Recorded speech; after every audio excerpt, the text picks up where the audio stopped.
आइए अब बात करेंगे छत्तीसगढ़ की। छत्तीसगढ़ में 2 अप्रैल को निगम मंडलों में जो नियुक्तियां हैं उनकी सूची जारी हुई थी। इसके बाद कई बीजेपी नेताओं ने अपनी नाराजगी जाहिर की, जिस पर मंत्री श्याम बिहारी जायसवाल ने कहा कि ऐसी कोई बात हमारे ध्यान में नहीं आई है। अगर कोई विषय आएगा तो बैठकर हल करेंगे। पार्टी बड़ी है। गौरीशंकर श्रीवास के फेसबुक पोस्ट पर उन्होंने कहा कि ये उनका अपना अभिमत है, पार्टी इस पर निर्णय लेती है।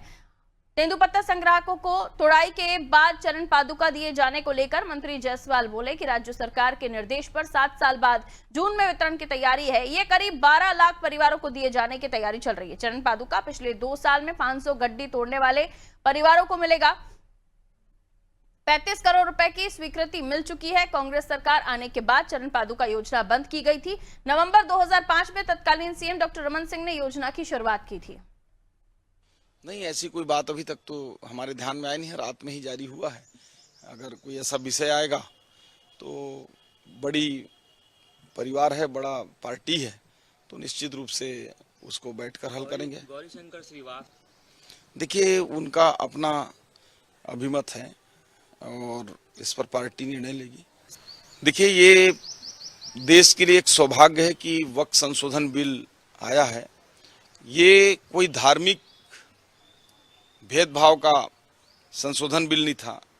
ये उन मुस्लिम समाज के लिए भी था जो छोटे गरीब तबके के लोग, जिनको इसका लाभ नहीं मिलता था। केवल ऊपर ही ऊपर कुछ लोग इस वक्फ बोर्ड की जो संपत्ति है इसका उपयोग कर रहे थे। तो निश्चित रूप से इससे जो मुस्लिम समाज के सभी लोगों को इसको लाभ मिलेगा। तो देखिए, जो निगम मंडलों की नियुक्तियां हैं उनकी सूची जारी हुई, जिसके बाद से कई बीजेपी नेताओं की नाराजगी सामने आई। श्याम बिहारी जायसवाल जिन्होंने प्रतिक्रिया दी, गौरीशंकर श्रीवास की पोस्ट को लेकर भी उन्होंने कहा कि ऐसी कोई बात नहीं है, ऐसी कोई बात होगी तो पार्टी इस पर निर्णय लेगी। आइए कुलभूषण हमारे सहयोगी हमारे साथ जुड़े हुए हैं, उनसे और जान लेते हैं। कुलभूषण, निगम मंडलों की नियुक्तियों के बाद बीजेपी के कई नेताओं में हम देख रहे हैं कि नाराजगी देखी जा रही है, प्रतिक्रियाओं का दौर भी है। गौरीशंकर श्रीवास की भी एक पोस्ट पर भी बात हो रही थी और भी कई मसले सामने आ रहे हैं। लेकिन क्या ये इतना बड़ा विवाद है जिसको लेकर श्याम बिहारी जायसवाल को सफाई देनी पड़ रही थी? जी बिल्कुल। लंबे समय से जो है, करीब 15 महीनों से सरकार बनने के बाद से ही लगातार जिस तरह से निगम मंडल अध्यक्ष, मंडल और अध्यक्ष और जो आयोग है, उन सभी के अध्यक्ष और उपाध्यक्ष के लिए यहाँ पर लंबे समय से भाजपा के जो कार्यकर्ता हैं वो नियुक्ति के लिए अपना इंतजार कर रहे थे। करीब 15 महीनों के इंतजार के बाद अभी आधी लिस्ट ही जारी हुई है और आधी लिस्ट में भी कई ऐसे लोगों का नाम है जिसमें कई नए लोगों का नाम है, कई पुराने इसमें नाम है जो छूट गए हैं, कई लोगों के नाम अभी आने बाकी हैं जिनको दूसरे लोगों में जोड़ा जा सकता है। यही वजह है कि कई सारी नाराजगियां जी तो देखने को हमको मिली, क्योंकि जनरली ये देखा जाता है कि भाजपा एक बहुत बड़ी पार्टी है, वो बहुत लंबे समय से बहुत पुराने कई कार्यकर्ता हैं। बहुत से कार्यकर्ता होते हैं जो ऊंचे पद तक उनको टिकट मिल ही नहीं पाता है, आयोग और छोटे पदों तक ही वो सीमित हो जाते हैं। लेकिन वह अधिकार भी अगर लंबे समय 25-25 साल कार्य करने के बाद भी अगर उनसे वह अधिकार छीन लिया जाता है और किसी नए बंदे को दिया जाता है तो उसको लेकर भी यकीनन तौर पर नाराजगी है, वो जाहिर सी बात है देखने को एक मिलेगी। और यही कुछ नाराजगी जो थी वो हमको देखने को वहां पर मिली थी।